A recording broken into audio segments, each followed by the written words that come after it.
दोस्तों नमस्कार।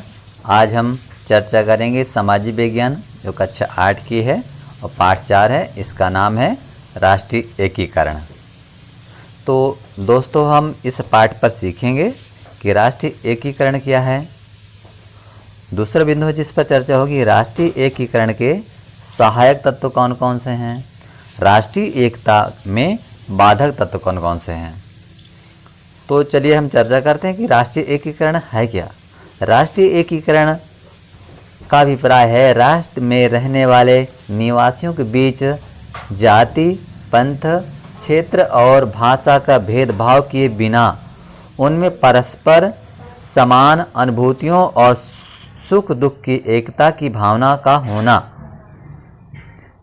राष्ट्रीय एकीकरण मूलतः राष्ट्र में भावात्मक एकीकरण है। राष्ट्र के निवासियों के मन में व्याप्त एकता की भावना राष्ट्रीय एकीकरण का आधार है। राष्ट्रीय एकीकरण नागरिकों के विचार, व्यवहार और संकल्प से उत्पन्न होता है। एक नागरिक के नाते प्रत्येक व्यक्ति का कर्तव्य है कि वह उन शक्तियों और विचारों का विरोध करे और उसका सामना करे जो राष्ट्रीय एकता और अखंडता को कमज़ोर करती है, तथा ऐसे कार्य करें जिससे राष्ट्रीय एकता और राष्ट्रीय एकीकरण मजबूत हो। दोस्तों चर्चा करते हैं कि राष्ट्रीय एकीकरण में सहायक तत्व कौन कौन से हैं। भारत की एकता एवं अखंडता को अक्षुण्ण बनाए रखने के लिए समय समय पर अनेक प्रयास हमारे राष्ट्र के नायकों ने किए हैं। भारतीय संविधान में ऐसे आदर्शों और सिद्धांतों का समावेश किया जिनसे भारत की एकता शक्तिशाली होती है। ये सिद्धांत भारत की एकता और अखंडता के लिए आवश्यक हैं।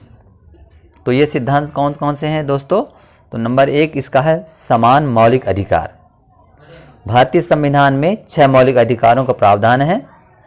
दूसरा है समान मौलिक कर्तव्य। तीसरा जिस पर चर्चा होगी पंथ निरपेक्ष है। चौथा है समान प्रतीक चिन्ह। पांचवा है पर्यटन और राष्ट्रीय एकीकरण। ये दोस्तों अपने राष्ट्रीय एकीकरण में सहायक तत्व हैं। अब शुरू करते हैं हम राष्ट्रीय एकीकरण में बाधक तत्व कौन कौन से हैं। जैसा पहले ही बताया जा चुका है कि प्राचीन भारत में राष्ट्रीय एकीकरण की कोई समस्या नहीं थी। पूरा देश एकता के सूत्र में बंधा था। देश में अलगाव की प्रवृत्ति को विकसित करने की दिशा में सोचा समझा पहला कदम 19वीं सदी में उस समय उठाया गया जब यहाँ प्रजाति सिद्धांत रेस थियरी प्रचारित किया जाने लगा और उसके आधार पर भारत में रहने वाले लोगों को अलग अलग करने के प्रयत्न किए गए। हालांकि अब इन बातों को प्रभाव कम होने लगा है, तथापि वर्तमान समय में राष्ट्रीय एकीकरण में बाधा पहुंचाने वाले कई तत्व विद्यमान हैं।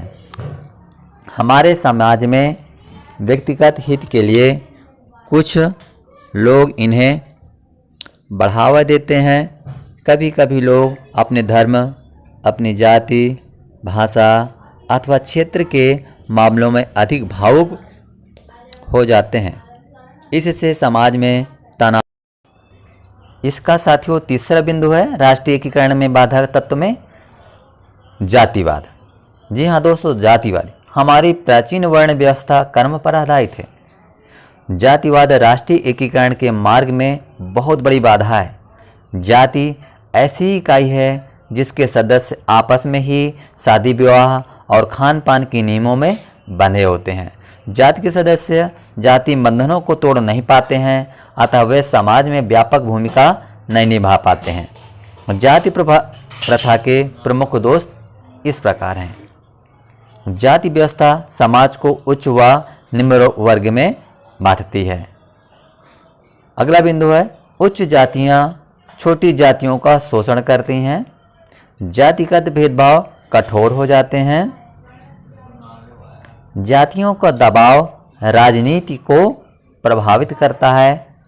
जाति तथा से देश की एकता और आर्थिक प्रगति में बाधा आती है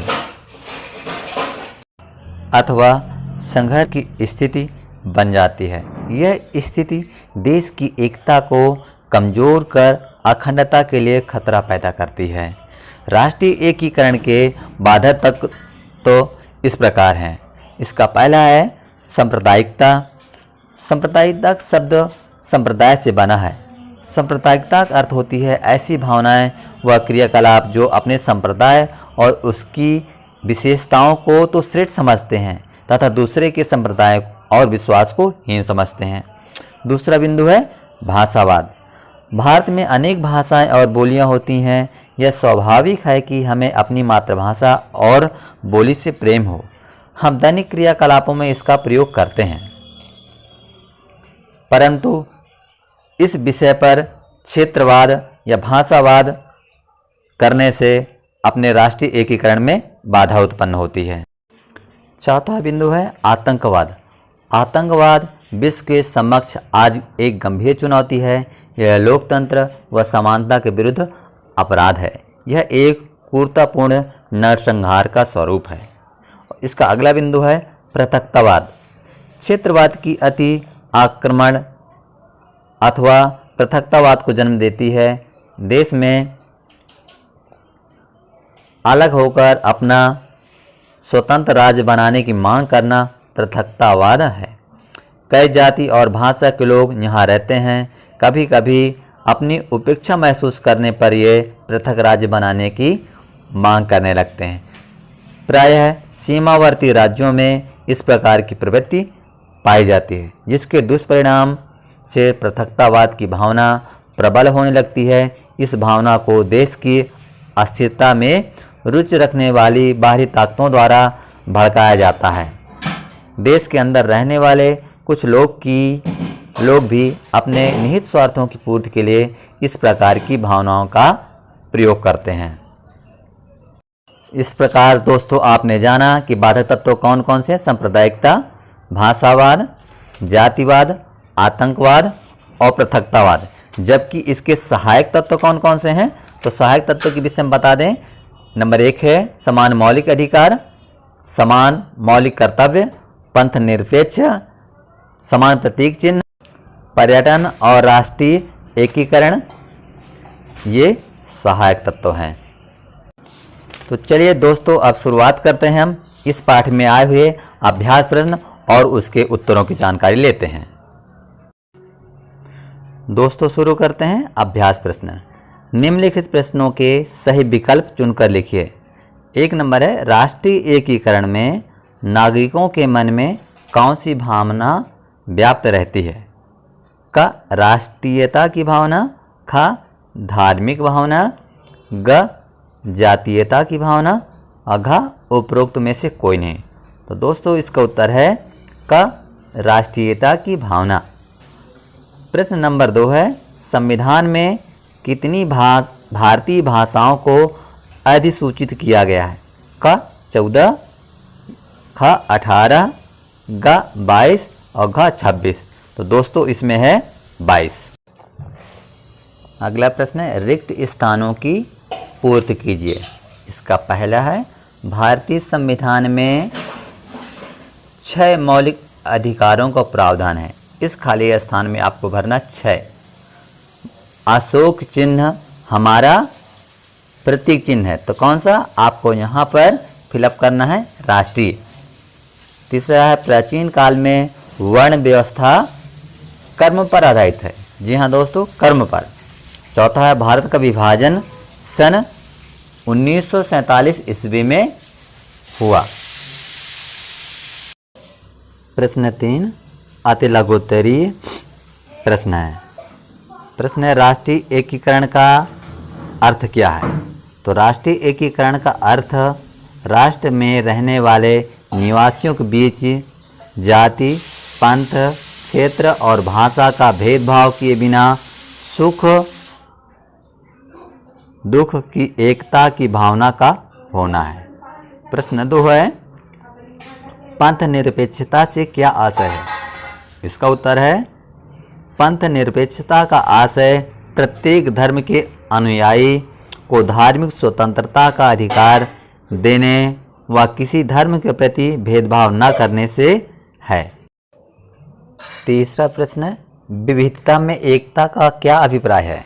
विविधता में एकता से अभिप्राय लोगों में वेशभूषा, खान पीना, रहने के तौर तरीके और उपासना पद्धतियों में अंतर होने के बावजूद सभी में राष्ट्रीय हितों को लेकर एकता का होना। लघुत्तरीय प्रश्न है, जाति प्रथा के प्रमुख दोषों का वर्णन कीजिए। तो जाति प्रथा के प्रमुख दोष इस प्रकार हैं। जाति व्यवस्था समाज को उच्च व निम्न वर्ग में बांटती है। उच्च जातियां छोटी जातियों का शोषण करती हैं। जातिगत भेदभाव कठोर हो जाता है। जातियों का दबाव राजनीति को प्रभावित करता है। जाति प्रथा से देश की एकता और आर्थिक प्रगति में बाधा आती है। हमारे राष्ट्रीय प्रतीक चिन्ह कौन कौन से हैं? तो हमारे राष्ट्रीय प्रतीक चिन्ह हैं राष्ट्रीय ध्वज तिरंगा, राष्ट्रगान जनगण मन, राष्ट्रीय गीत वंदे मातरम, राष्ट्रीय चिन्ह अशोक चिन्ह आदि हमारे राष्ट्रीय प्रतीक चिन्ह हैं। दीर्घ उत्तरीय प्रश्न, मौलिक अधिकारों एवं कर्तव्यों पर टिप्पणी लिखिए। तो पहले चर्चा करते हैं मौलिक अधिकार। भारतीय संविधान में 6 मौलिक अधिकारों का प्रावधान है। ये मूल अधिकार भारतीय नागरिकों को बिना किसी भेदभाव के समान रूप से प्राप्त हैं। नागरिकों को विकास के अवसर प्रदान करने के लिए मौलिक अधिकारों और समानता, स्वतंत्रता और सामाजिक न्याय आदि का प्रावधान है। इन संवैधानिक प्रावधानों के अंतर्गत समाज के कमजोर वर्गों, अनुसूचित जाति, अनुसूचित जनजाति और अन्य पिछड़े वर्ग को संरक्षण प्राप्त है। प्रत्येक समुदाय को अपने धर्म एवं भाषा आदि की स्वतंत्रता प्राप्त है। मौलिक कर्तव्य, मौलिक कर्तव्यों का भी भारतीय संविधान में उल्लेख है। भारत के प्रत्येक नागरिक का कर्तव्य है कि वह संविधान और उसके आदर्शों, संस्थाओं, राष्ट्रध्वज और राष्ट्रगान का आदर करे। सभी नागरिकों को भारत की एकता और अखंडता हेतु राष्ट्र की सेवा को सदैव तैयार रखना चाहिए तथा बंधुत्व की भावना का निर्माण और सार्वजनिक संपत्ति की सुरक्षा करनी चाहिए। प्रश्न है, पृथकतावाद का विस्तार से वर्णन कीजिए। तो देश से अलग होकर अपना स्वतंत्र राज्य बनाने की मांग करना पृथकतावाद है। क्षेत्रवाद की अति आक्रामक अवस्था पृथकतावाद को जन्म देती है। कई जाति और भाषा के लोग यहाँ रहते हैं। कभी कभी अपनी उपेक्षा महसूस करने पर ये पृथक राज्य बनाने की मांग करने लगते हैं। प्रायः सीमावर्ती राज्यों में इस प्रकार की प्रवृत्ति पाई जाती है, जिसके दुष्परिणाम से पृथकतावाद की भावना प्रबल होने लगती है। इस भावना को देश की अस्थिरता में रुचि रखने वाली बाहरी ताकतों द्वारा भड़काया जाता है। राष्ट्रीय एकीकरण में सहायक तत्वों का वर्णन कीजिए। तो राष्ट्रीय एकीकरण के सहायक तत्व इस प्रकार हैं। नंबर 1 है समान मौलिक अधिकार, दूसरा समान मौलिक कर्तव्य, तीसरा है पंथ निरपेक्ष, चौथा है समान प्रतीक चिन्ह, पांचवा है पर्यटन। राष्ट्रीय एकता में बाधक तत्वों को उल्लेख कीजिए। तो राष्ट्रीय एकता में बाधक तत्व इस तरह के हैं।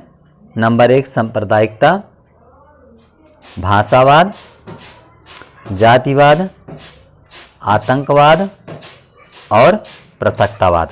दोस्तों, इस प्रकार आपने जाना इस पाठ में कि राष्ट्रीय एकीकरण क्या है, राष्ट्रीय एकीकरण के सहायक तत्व कौन कौन से हैं और राष्ट्रीय एकता में बाधक तत्व कौन कौन से हैं। दोस्तों, वीडियो अच्छा लगा हो तो लाइक शेयर कमेंट करें और चैनल को सब्सक्राइब कीजिए। धन्यवाद।